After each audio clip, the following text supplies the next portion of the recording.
Do you want to reverse your myopia? Then it's important to learn how to active focus.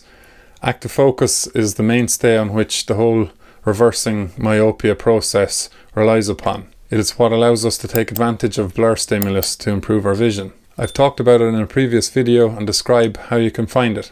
It's easiest to find it using text to begin with, so feel free to check this video out and give yourself a refresher. Briefly, just to define what active focus is. Active focus is the process of bringing things into focus that just moments prior were slightly blurry but readable. If you want much more detail on how to find active focus, consider the Eyes on the Prize course. At the moment I'm running a competition where you can win 1 month's free subscription to the course. Check out this video here, which shows you how you can enter to be in with a chance to get started on your path back to 2020. Back to the topic at hand. Can we incorporate active focus into our daily routine and thus reverse myopia?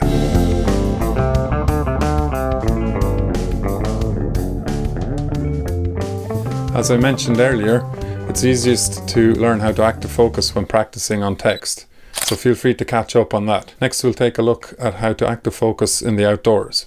When you're on your vision improvement journey, any time spent outdoors is time where you can be improving your eyesight. You will never be bored as long as there's something to active focus on, because you'll always be in a state of bringing things into focus and improving your eyesight. So as mentioned, it's easiest to active focus on text. So easiest things to consider active focusing on outdoors are things like street signs, car number plates, road signs, signposts, things like this. So if the signs are readable but slightly blurry, use active focus to bring them into clarity. So I'll try to give an example here of active focus in the street. So hopefully the camera is picking this up. You can see in the distance there's a motorcycle business. So I can read Pool Motorcycles completely fine. That's the red writing at the top. Just below that there's a blue sign that also says Pool Motorcycles Limited. That's just on the edge of the blur horizon if you're learning to active focus. And there's also a phone number below that. So sometimes these type of images might not be completely in focus. So what you need to do is active focus on it and bring it into clarity.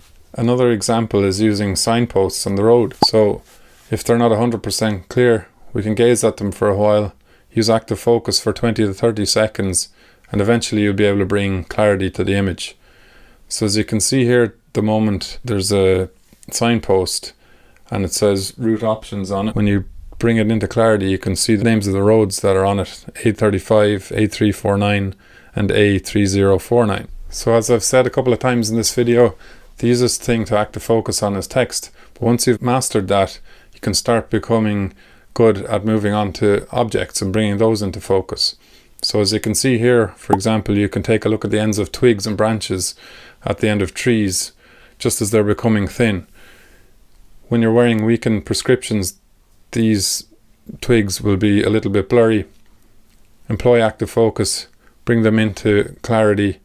And again, this is just another thing that you incorporate into your daily routine, especially if you're, commuting to work or going for walks. You can use this time to improve your vision and reverse your myopia. So I hope you found the material in today's video useful. That's it for another episode. Until the next time, take care of your eyes and see you in the next video.